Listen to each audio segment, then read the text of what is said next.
Confirm? Any doubt?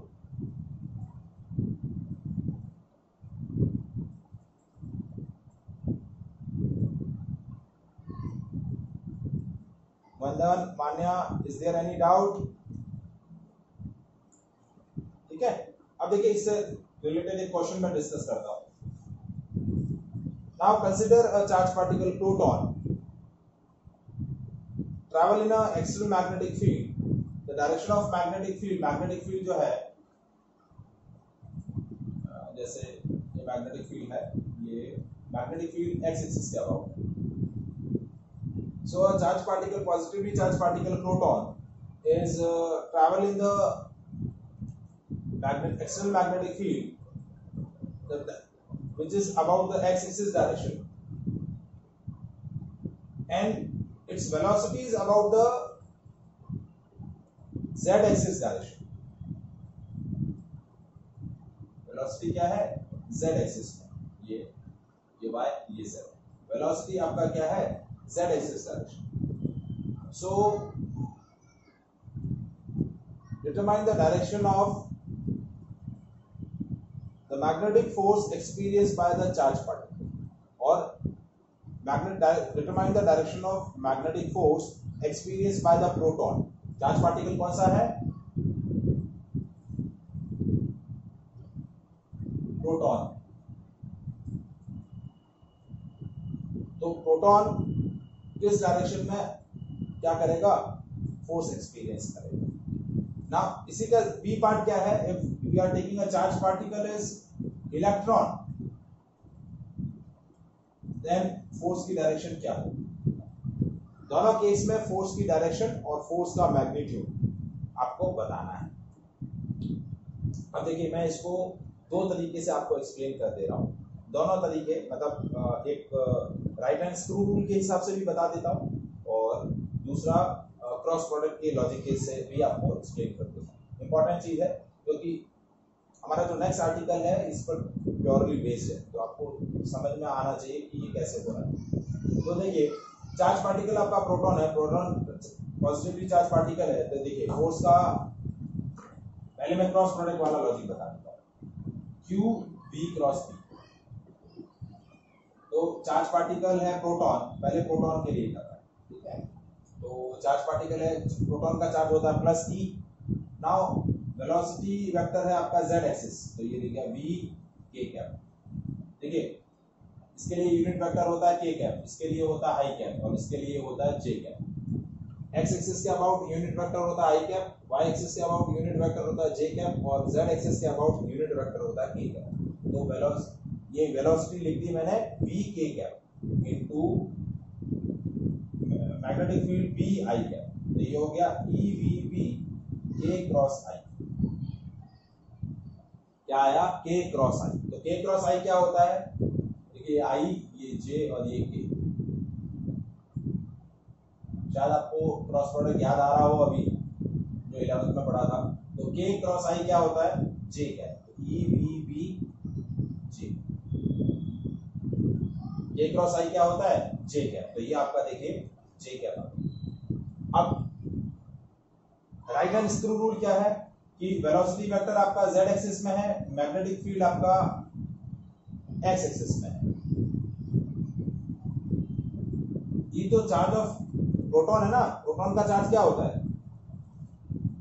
E तो होता है 1.6 into 10 to the power -19 positive, और इलेक्ट्रॉन का क्या होता है? -1.6 into 10 to the power -19.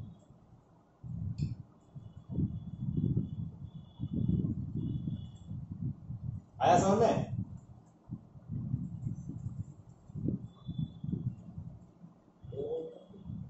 K cross I कहां से 1 हो गया? ये क्रॉस नहीं होता था बेटा, होता तो मैं लिख देता ना. नहीं होता है तभी तो नहीं लिख रहा हूं. हाँ, देखो I क्रॉस J होता है K, J क्रॉस K होता है I, K क्रॉस I होता है J, और रोटेशन उल्टा हो जाएगा. J क्रॉस I होगा minus K, I cross K होगा माइनस J, और K क्रॉस J होगा माइनस I, उल्टा. तो ये हो गया. अब देखो यदि क्रॉस प्रोडक्ट नहीं समझ में आ रहा तो हम राइट हैंड स्क्रू रूल देख लेते हैं। तो देखिए मैग्नेटिक फील्ड एक्स एक्सिस में है, वेलोसिटी वेक्टर जेड एक्सिस में है। अब मुझे कैसे जाना है, बी से बी का रोटेशन चेक करना है। बी से बी का, बी से बी कैसे जा रहा हूं, देखो बी से बी कैसे जा रहा हूं, एंटी क्लॉकवाइज जा रहा हूं। तो देखिए बी से बी एंटी क्लॉकवाइज, ये एंटी क्लॉकवाइज रोटेशन है। तो मेरा थंब किस डायरेक्शन में आएगा, perpendicular to the plane outward. तो मेरा ये एक्स जेड प्लेन है, एक्स जेड प्लेन के परपेंडिकुलर कौन सा होगा, वाई एक्सिस, ये वाई एक्सिस। तो आपका फोर्स आ जाएगा वाई एक्सिस के अबाउट। ये आ गया वाई एक्सिस के लिए जेड का भी लिखा था हमने। अब जैसे चार्ज पार्टिकल मैं इलेक्ट्रॉन ले लूंगा तो कुछ नहीं हो रहा है, इलेक्ट्रॉन की पोलैरिटी अपोजिट होती है। तो ये माइनस ई, तो माइनस की वजह से ये माइनस जे क्या हो जाएगा, ये माइनस इधर मल्टीप्लाई हो जाएगा, माइनस जे। तो चार्ज पार्टिकल यदि आपका प्रोटॉन हुआ तो क्या हो जाएगा, perpendicular to the plane outward, यानी जेड वाई एक्सिस के अबाउट होगा। और यदि आपका चार्ज पार्टिकल इलेक्ट्रॉन हुआ तो फोर्स की डायरेक्शन अपोजिट हो जाएगी, यानी माइनस वाई एक्सिस हो जाएगा, यानी माइनस जे का। Is it clear?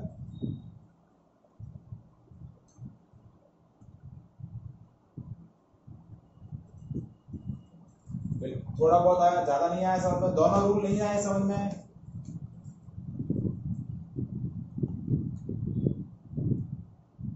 आपको ए क्रॉस बी को थोड़ा सा रिवाइज करना पड़ेगा। ए क्रॉस बी, देखिए जिस प्लेन में आपके वेलोसिटी वेक्टर और मैग्नेटिक फील्ड वेक्टर होंगे उसके परपेंडिकुलर प्लेन में आपका क्या होगा, मैग्नेटिक फोर्स रहेगा। ये एक्स जेड प्लेन में है तो आपका फोर्स जो होगा वो वाई एक्सिस के अबाउट होगा। क्या होगा, वाई एक्सिस के अबाउट। इज इट डायरेक्शन, ये जे कैप से पता चली ना। आप देखिए, आप राइट हैंड स्क्रू रूल देखो, बी से बी कैसे जा रहे हैं,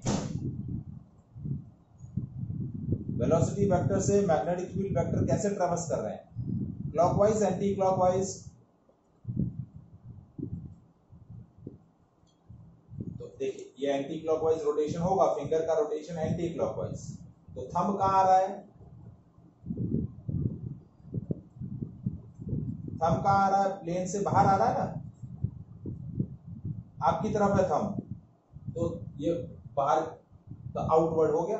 आउटवर्ड कौन सा होगा, एक्स जेड के आउटवर्ड एक्सिस कौन सा होगा, वाई एक्सिस ही होगा ना, क्योंकि वेलोसिटी वेक्टर और magnetic field vector x z plane में है। तो मैग्नेटिक फोर्स किस डायरेक्शन में हो जाएगा, जेड एक्सिस के वाई एक्सिस के अबाउट हो जाएगा ना। आया समझ में, अब बंधन समझ में आया। तो magnetic force experience by the charge particle, देखिए डायरेक्शन सबसे इंपॉर्टेंट है, मैग्नेटिक फोर्स हो या मैग्नेटिक फील्ड हो, फोर्स का मैग्नीट्यूड और मैग्नेटिक फील्ड का भी मैग्नीट्यूड और डायरेक्शन सबसे इंपॉर्टेंट, क्योंकि वेक्टर एंटिटी है ना, तो डायरेक्शन की वजह से बहुत सारी चीजें चेंज हो जाती है। डायरेक्शन सेम होगी तो ऐड होंगे, डायरेक्शन डिफरेंट होगी तो सब्ट्रैक्ट होंगे। तो डायरेक्शन का इंपॉर्टेंट रोल है। Is it clear?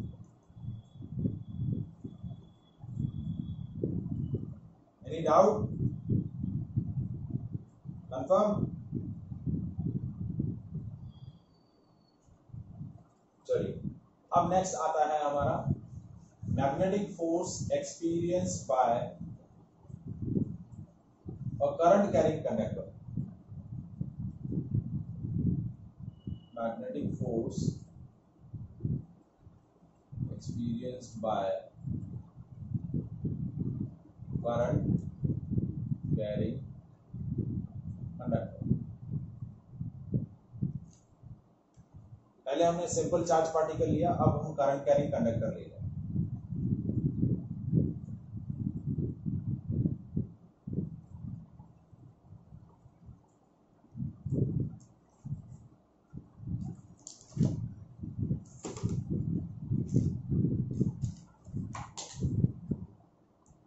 Now we are taking a current carrying conductor of length L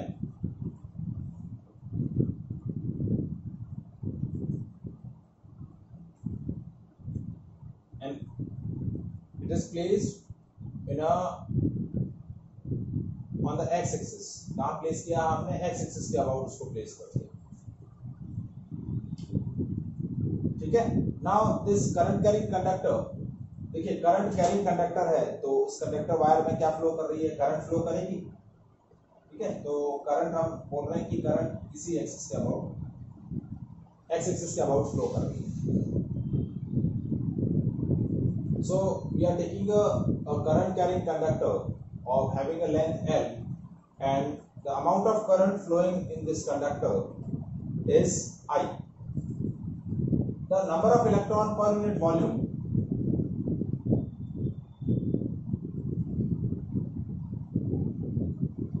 is n. Number of electron क्या है? Per unit volume n है। Now जब आप क्या करते हैं, when we connect a current carrying conductor or conductor wire across a battery, current किसकी वजह से फ्लो कर रही है? बैटरी के, जब आप कंडक्टर के अक्रॉस बैटरी लगाएंगे तभी करंट फ्लो करेगी। तो इस वायर के अक्रॉस यदि बैटरी लगी हुई है तभी इसके अंदर करंट फ्लो करेगी। तो हमने एक कंसेप्ट करंट इलेक्ट्रिसिटी के अंदर डिस्कस किया था कि when we apply a battery across the end of a conductor, the free electrons present in the conductor wire experiences the electric force, और उस इलेक्ट्रिक फोर्स की वजह से सारे इलेक्ट्रॉन क्या होते हैं? एक एंड से दूसरे एंड में ड्रिफ्ट होना शुरू होते हैं, और ड्रिफ्ट वेलोसिटी की जो डायरेक्शन होती है वो करंट के अपोजिट होती है। तो हम यहाँ क्या कर रहे हैं? कुछ इलेक्ट्रॉन्स ले रहे हैं, क्या ले रहे हैं? कुछ इलेक्ट्रॉन्स ले रहे हैं, और वो इलेक्ट्रॉन्स किस डायरेक्शन में ड्रिफ्ट वेलोसिटी एक्सपीरियंस करेंगे? ड्रिफ्ट वेलोसिटी का डायरेक्शन यहाँ ऐसे होगा, अपोजिट। करंट का डायरेक्शन आपका उल्टा है, ड्रिफ्ट वेलोसिटी इस डायरेक्शन में, करंट आपकी इस डायरेक्शन में। करंट आपका पॉजिटिव एक्स एक्सिस है, ड्रिफ्ट वेलोसिटी आपका माइनस एक्स एक्सिस है। आया समझ में ड्रिफ्ट वेलोसिटी का डायरेक्शन?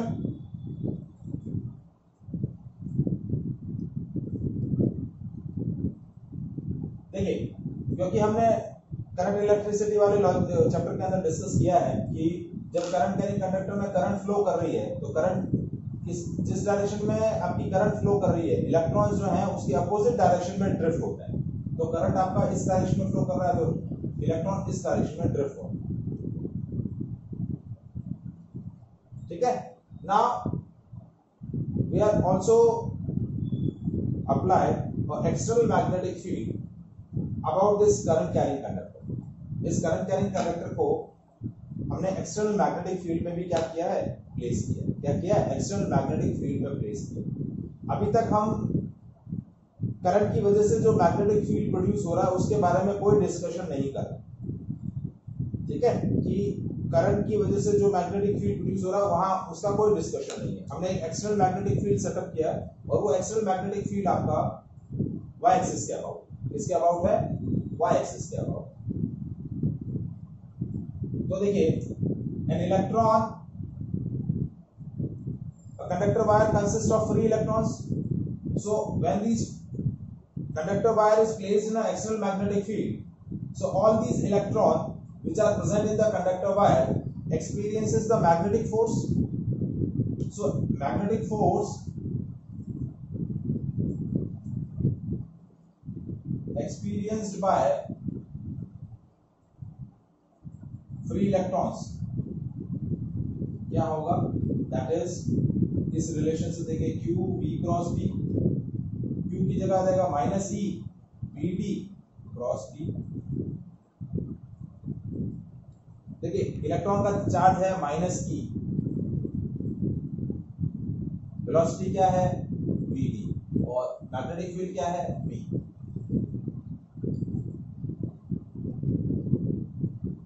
तो देखिए अब वेलोसिटी वेक्टर आपका किस डायरेक्शन में है? एक्स एक्सिस में। वेलोसिटी वेक्टर आपका एक्स एक्सिस डायरेक्शन में और magnetic field Y axis direction में। तो फोर्स किस डायरेक्शन में एक्सपीरियंस करेंगे? परपेंडिकुलर टू द प्लेन, जिस प्लेन में वो है। तो all these charge particle, all these free electron experiences the force in this direction. ये फोर्स हो गया F E F। ये सिंगल इलेक्ट्रॉन ने कितना फोर्स एक्सपीरियंस किया वो मैंने आपको डिस्कस किया। समझ में आया?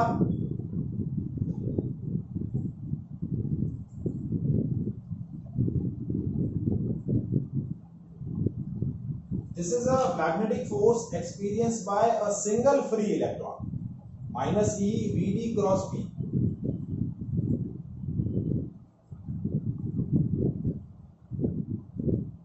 अब टोटल नंबर ऑफ इलेक्ट्रॉन कितने हैं? Total number of electron per unit volume n है. कितने हैं? n. So total force experienced by all the free electrons, that is capital F, and capital F is summation of Fe. इन सारे forces का summation हो जाएगा. ये एक single electron की वजह से हुआ है, तो n इलेक्ट्रॉन्स के थ्रू कितना फोर्स एक्सपीरियंस होगा? टोटल फोर्स हम कैलकुलेट कर लेते हैं. F is equals to n into E Vd cross P.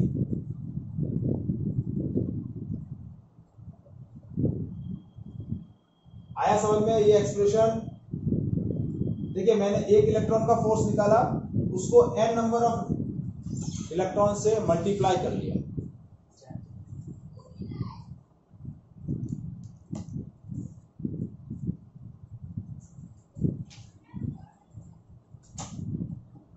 समझ में आया?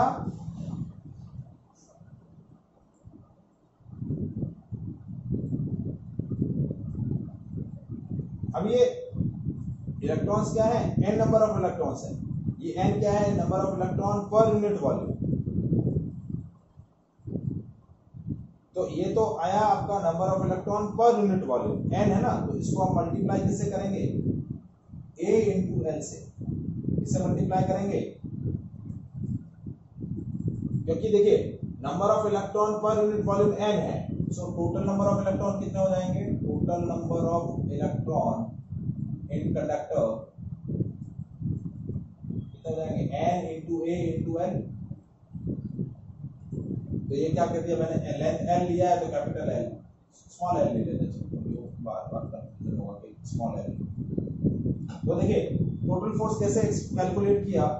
Number of electron per unit volume है n, तो total number of electron in the conductor is n into a into l. क्योंकि wire conductor wire का cross section में a ले लूं तो ये हो गया टोटल नंबर ऑफ इलेक्ट्रॉन. एक इलेक्ट्रॉन ने इतना फोर्स एक्सपीरियंस किया है, तो इतने इलेक्ट्रॉन्स कितना फोर्स एक्सपीरियंस करेंगे? n a l into E Vd cross P.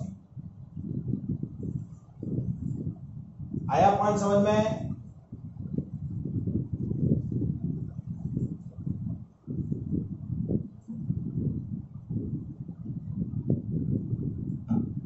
समझ में आया?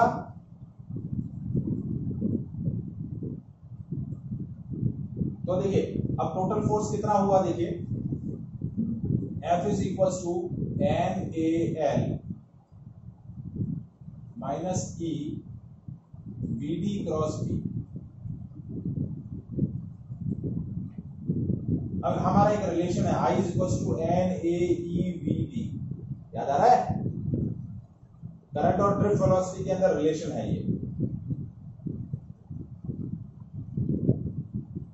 और ड्रिफ्ट वेलोसिटी और करंट का डायरेक्शन अपोजिट होता है, तो हम यहाँ क्या ले रहे हैं? इस I की जगह हम क्या ले सकते हैं? Minus NaEVd. या माइनस यहाँ नहीं लगाना चाहे तो भी चलेगा. मैंने क्या किया? Vd को बाहर ले लिया, NaEVd, और यहाँ ले लिया L क्रॉस P. L अंदर ले गया और Vd बाहर ले आया, और इस NaEVd की जगह मैंने क्या रख दिया? I. क्या रख दिया? I. तो F is equals to I L cross. So this is the expression of force experienced by a current carrying conductor. अब आपके दिमाग में ये आ रहा होगा कि माइनस साइन कहाँ गया? माइनस साइन हमने कहाँ कैंसिल आउट करवा दिया कि करंट और ड्रिफ्ट वेलोसिटी की डायरेक्शन अपोजिट है, तो ड्रिफ्ट वेलोसिटी के साथ माइनस आ रहा है तो करंट के साथ माइनस नहीं आएगा, क्योंकि दोनों की डायरेक्शन अपोजिट है. तो आप चाहें तो यहाँ ये भी लिख सकते हैं कि माइनस NaEVd की जगह हमने क्या रख दिया? I रख दिया. So this is the expression of force experience by current carrying conductor. F is equals to I L cross B. और कंप्लीटली लिखना चाहे तो I L B sin theta. This is the expression of magnetic force experience by current carrying conductor.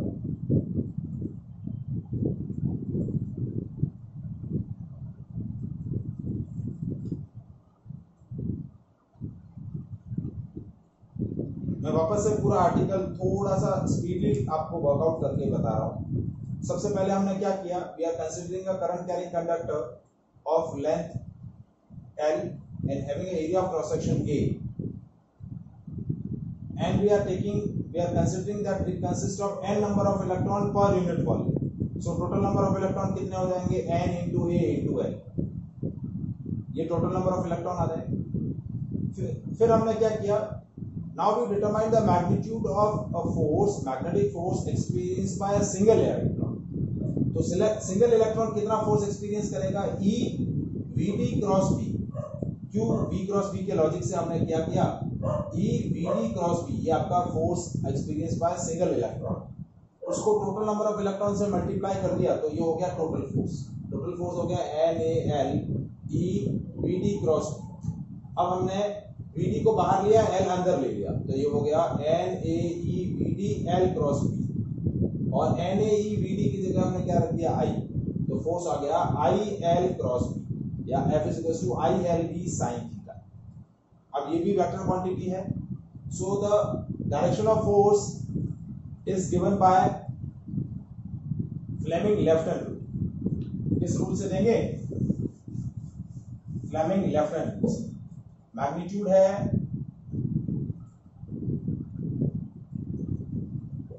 IL cross B, और direction जो है वो आएगा Fleming left hand. Fleming left hand rule क्या बोल रहा है, if we stretch forefinger, middle finger and thumb of left hand in a mutually perpendicular direction। देखिए mutually perpendicular इस तरीके से, ठीक है, ये ऐसे, ये XY प्लेन है, तो आप चाहे तो ऐसे रख सकते हैं। तो तीनों म्यूचुअली परपेंडिकुलर डायरेक्शन में है, देन यस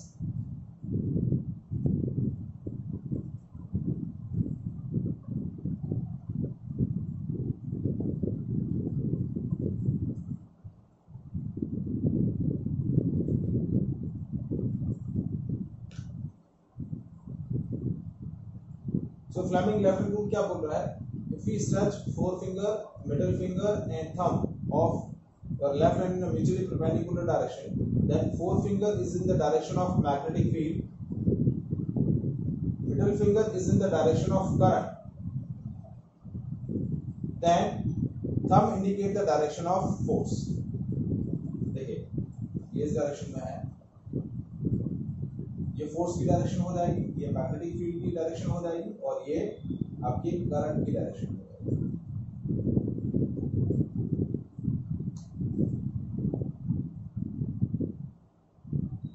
ठीक है, मैग्नेटिक फील्ड कौन दिखा रहा है, फोर फिंगर,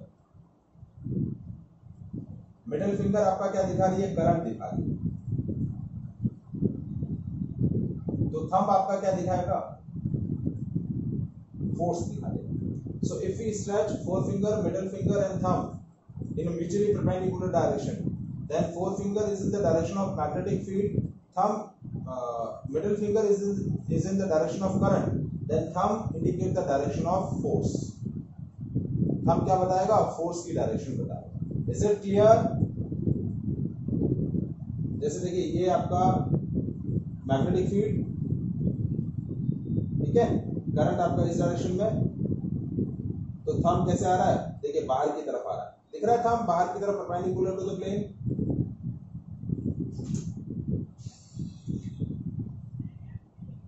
समझ में आया?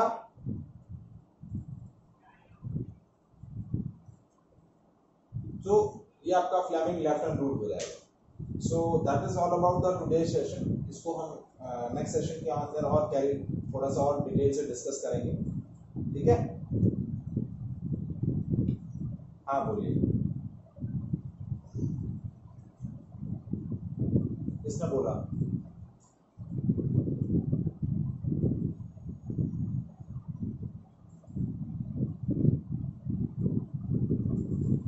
यार फिर कब बात,